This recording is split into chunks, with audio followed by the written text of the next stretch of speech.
Dear parents, when your child says, "Mom, I want to play on the phone," the way we respond and handle this request will directly impact their attitude toward phones and our parent-child relationship. Incorrect approaches. A common mistake is to simply forbid them, saying things like, "No, you can't play. Playing on the phone will make your eyes go bad and you'll go blind." Such a response not only fails to achieve the desired effect, but may also increase the child's curiosity, making them want to play even more. This kind of rigid prohibition can trigger a strong internal resistance in the child. Another incorrect approach is to use the phone as a reward, saying things like, "If you finish your meal, you can play on the phone," or "If you finish your homework, you can play on the phone." This makes the phone seem like a prize rather than something that should be used carefully. Correct approaches. 1. Set rules together with your child. First, when your child asks to play on the phone, you can say, "Sure, but first, tell me one of the risks of playing on the phone." Through this conversation, your child might respond with, "It can hurt my eyes." Then you can follow up with, "And what happens if it hurts your eyes?" Your child might answer, "I won't be able to see." By gradually guiding the conversation like this, you can then ask, "So, how can we play on the phone without hurting our eyes?" Together, you can discuss and establish rules, such as only being allowed to play 3 times a day for no more than 10 minutes each time. If they follow this agreement, then they can play on the phone.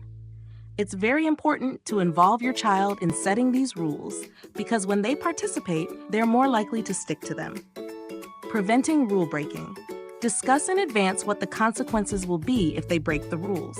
Remember, this needs to be talked about ahead of time, not after they've broken the rules. Otherwise, it won't be as effective. For example, you can ask, "What should we do if you go over the time limit?"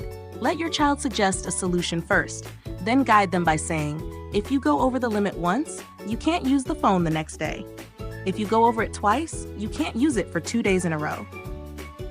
These consequences can be adjusted based on your family's situation. What's crucial here is to allow your child to make mistakes. At the beginning, they might go over the time limit, but don't be too harsh on them. However, you must consistently enforce the rules. Everyone makes mistakes, and self-discipline is developed through learning from those mistakes. 3. Redirect their attention. Sometimes, children want to play on the phone because they're bored, or because they see their parents using their phones a lot. We can show them that there are many things more fun than playing on the phone. For instance, you can play games with them, like hide and seek, pillow fights, or our family's favorite, Ultraman versus the Monsters. Additionally, when your child really wants to look at the phone, you can try a creative approach.